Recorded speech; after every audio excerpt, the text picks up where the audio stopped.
आज আমি দেখাবো কিভাবে তাওয়া কাবাব বানায়। দেখুন দেখতে কি সুন্দর লাগছে। এবার কিভাবে বানাচ্ছি দেখাচ্ছি। প্রথমে একটা ফ্রাই প্যান নিলাম, নিয়ে অল্প একটু তেল দিলাম।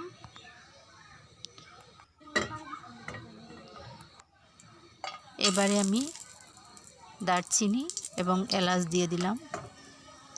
ছোটো 3 পিস এলাচ দিয়েছি।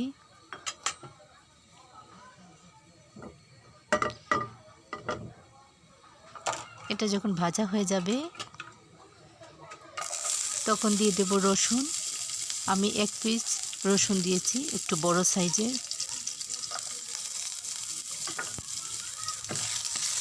একটু নেড়ে নেব রসুনটাকে।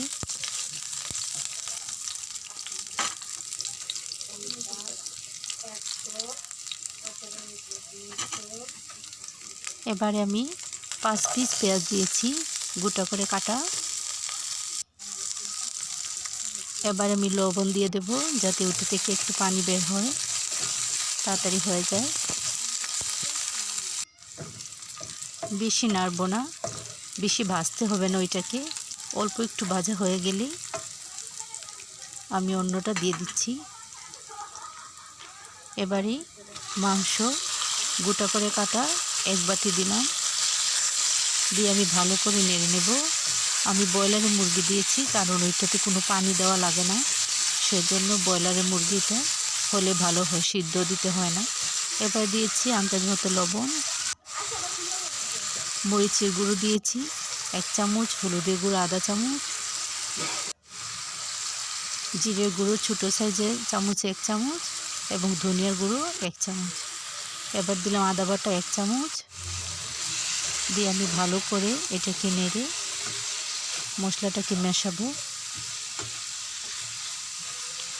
আগুনটা লো আকারে দিতে হবে, কারণ বেশি আগুন হলে পানিটা টেনে যাবে। পেঁয়াজ থেকে যে পানিটা বের হয়েছে ওইটাতে এখন পেঁয়াজ দিয়ে দিচ্ছি। এবার কাঁচামরিচ এবং তেজপাতা দিয়ে দিলাম, দিয়ে এবার ঢেকে দেব যাতে জলটা বের হয়। ওইটাতে আমি এক্সট্রা কোনো পানি দেব না, ওই মাংস থেকে যে পানিটা বের হবে ওইটা দিয়েই এটা সেদ্ধ হবে। দেখুন এভাবে আমি টানিয়ে নিয়েছি পানিটা।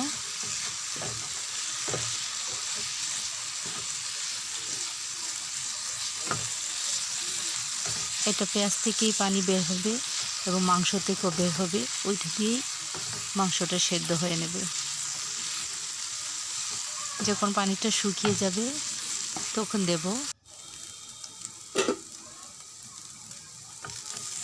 দেখুন কীরকম একটু একটু পুরা পুরা হয়েছে, কারণ আমি সব গুঁড়া মশলা দিয়েছি, শুধু আদাটা দিয়েছি বাটা।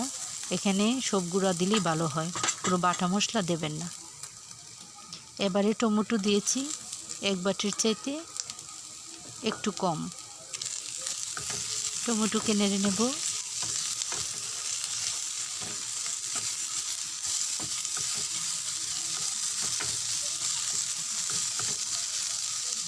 এবার আবার আমি ঢাকনা দিয়ে ঢেকে দেব, যেন টমেটোর জলগুলা বের হয় সেজন্য। দেখুন এটা আবার কীরকম শুকিয়ে গেছে। এই টমেটো দিয়েও মাংসটা আরও সেদ্ধ হবে। কীরকম কালো কালো দেখুন, তাও কাবাব মানেই একটু কালো কালো। এবারে আমি ধনিয়া পাতা দিয়েছি আধা বাটি, দিয়ে আবার আমি একটু নাড়িয়ে নেব।